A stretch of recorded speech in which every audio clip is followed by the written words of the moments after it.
Group 1, a class we don't see all that often in the daily race rotation, has now made 2 appearances within 3 weeks.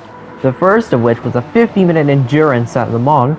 Side note, I'd like to have tried that race, but Le Mans is prone to DL resets, so I wasn't taking any chances with that. And now this week's race is 12 laps at Watkins Glen, though I wouldn't be surprised if the lap count is increased. I do find this a welcome change from the scheduled Group 3 and Group 4 weekly swap, even if it's likely to be temporary.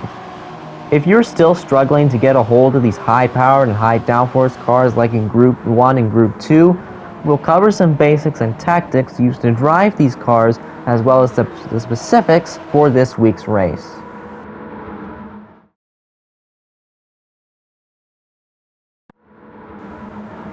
So let's start with the saying, the faster you are going in a higher downforce car, the more downforce it will generate. This is true, but 2 mistakes I foresee with that logic are 1. Going too fast into a corner trying to take advantage of the downforce, and 2.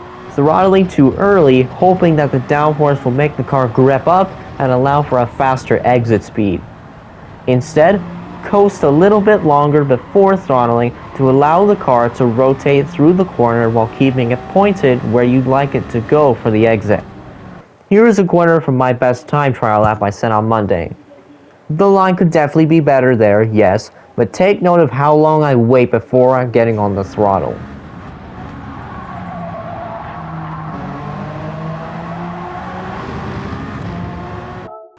Waiting that extra tenth or so will allow the car to stay pointed where you'd like it to go while keeping up momentum at the same time. Now for the upcoming 3 corners, we're not taking note of coasting this time, we're taking note of my actual throttle input. Let's get to it.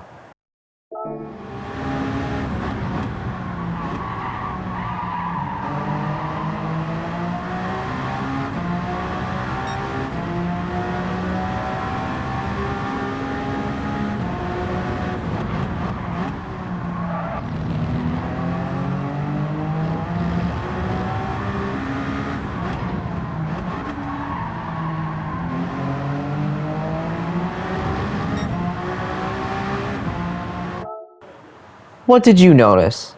Let's look back at it. My initial throttle application goes to about 80 to 85% and stays there until I feel that the car is in enough control to go to 100% throttle. This obviously differs for other cars, tracks, and tire compounds where you might have to use 70 or 60% for example, but the premise is the same. And said premise is, with how the physics work in GT7, it allows the car to rotate enough through the end of the mid-corner phase while picking up speed for the exit.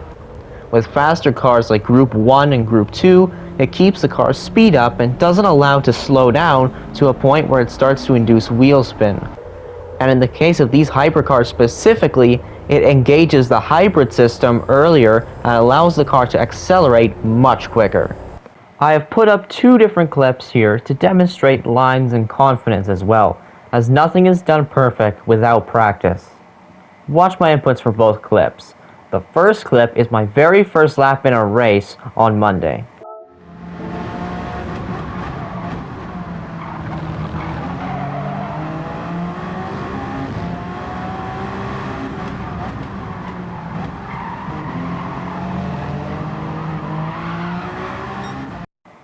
As you could see, that was very careful on throttle and moving around on exits, and I'm also on a tight line because I'm used to Group 3 on this track.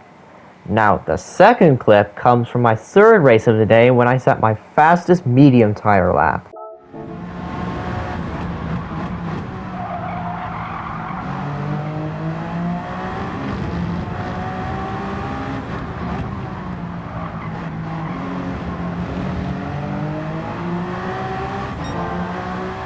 Clear confidence on the throttle and now taking wider lines that made the car more stable.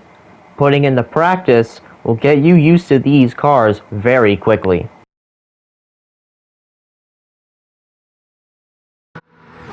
Now let's talk about strategy. This actually isn't that complicated because we have a base to hit the ground running with. The strategy for this race echoes the Group 3 race we had at the end of May. First, let's have a look at the tire wear for one of my races in the Group 3 race. In this specific race, I pit at the end of lap 5 to get out of traffic, which was battling at the time. When everyone else pitted, I jumped from 8th all the way up to 3rd. But fast forward to the finish, my front left was on its rim at that point, and I dropped down to 6th.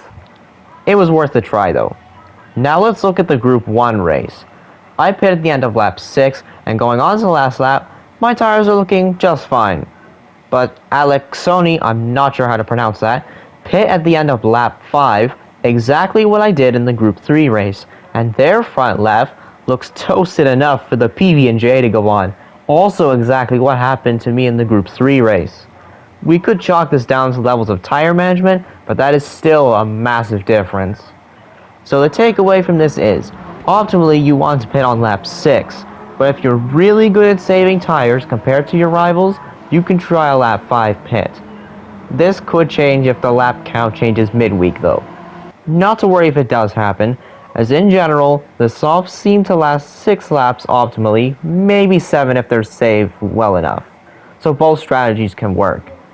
This, combined with the faster cars, is why I think this race is quite the interesting one.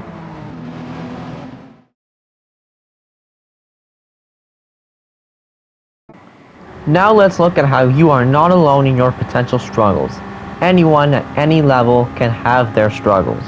Starting off with a silly moment for me in my second race of the day, get the line completely wrong to the bus stop, too fast left-hander, do a lawn mowing side quest, and lose 2 places in the process. And here is a classic first lap Carnage Festival, but it proves my point that anyone at any level can struggle with these cars.